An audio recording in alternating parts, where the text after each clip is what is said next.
Why the spirit of ownership is demonic. Hello everyone, if you're here, it means you like Dr. Miles Monroe. Our job here is to share simple messages. Today, we are talking about his message on the topic, why the spirit of ownership is demonic. Ownership is the act, state or right of possessing something. God has an intent for his children to be wealthy. As we all know, being wealthy is different from being rich. A man is said to be rich when he is able to spend a lot of money on luxury and high standard living. He has the money and is able to spend it anyhow without any fear of tomorrow or the possibility of going bankrupt. A wealthy man on the other hand has money too and is able to spend just like the rich man, but instead of doing so, he instead invests his money in assets. A wealthy man owns assets which he has acquired by saving his money as much as possible over time and then putting them in the assets which now carry his name. God intends for us to be wealthy, but we have to be careful about the spirit of ownership.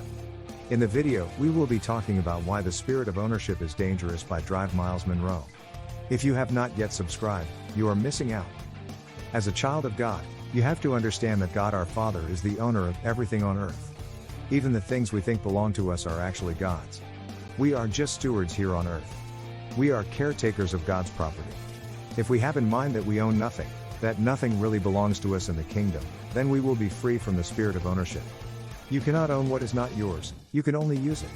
The Bible says naked a man came from his mother's womb, and as he comes, so he departs. No one will carry a house or a company or a bank account away from the earth upon departure. The spirit of ownership is a dangerous spirit. It creates a sense of limitation which eventually leads to frustration. No human like to be limited, staying in the same place and with little or no evidence of progress. Sometimes, this is not even true. Is just a feeling that you have allowed to dwell in you because of media factors. We live in a world where the media influences so much about us. The media has given their own standard and qualification for success, and it is putting a lot of pressure on the minds of people. This pressure then brings about frustration in the heart of a person because he cannot meet up with that standard. Sometimes, people act out of the pressure to keep up with the media and take loans to live the flashy life. At the end of the day, after all the long extensive hours at work, working over the weekends, the paycheck goes straight to the bank to pay the loans. This can be very frustrating, working so much and seeing no results. This spirit creates contention. Contention is not one of the virtues of the kingdom. One of the 10 commandments is actually thou shalt not covet another person's belonging.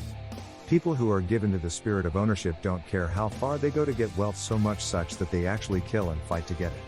This spirit pushes people to do the most devious things that you can think of to get possession. You find people killing their folk, fighting family and friends over acquisition of property.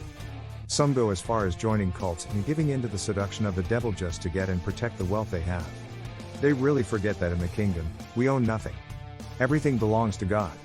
If we had this in mind, then we will never be jealous or try to steal from another person. We will never fight or kill others to have what they have. If you know you have access to everything, then you will never see the need to covet anything. Covetousness is a sign that you think you own something and someone else owns something which you are supposed to have. This is a sign that the spirit of ownership has taken over you. The spirit of ownership is dangerous because it creates disease, sickness and death because people are depressed over what they can't have. Depression comes from overthinking. Overthinking leads to diseases like high blood pressure, anxiety attacks and heart attacks. People die from diseases like this because they have given in to the spirit of ownership, which is constantly reminding them of what they do not have and others have. They keep thinking and sinking deeper in the ocean of depression and sickness. People kill themselves by working 2 to 3 jobs, which is more than their bodies can actually handle. They don't even have time to eat and rest properly because of the pressure they are putting on themselves due to the spirit of ownership in them. And before they know it, they are sick and lonely because they have pushed away every important person in their life while chasing the wrong things. If people knew they owned nothing, they will never die from a heart attack at news of a loss. Look at Job. He lost everything under his care within the twinkle of an eye, but he was calm because he knew it belonged to God to begin with. He even said God has given and he has taken. He understood that God gave him rulership and not ownership. The spirit of ownership creates dissatisfaction in the heart and life of a man.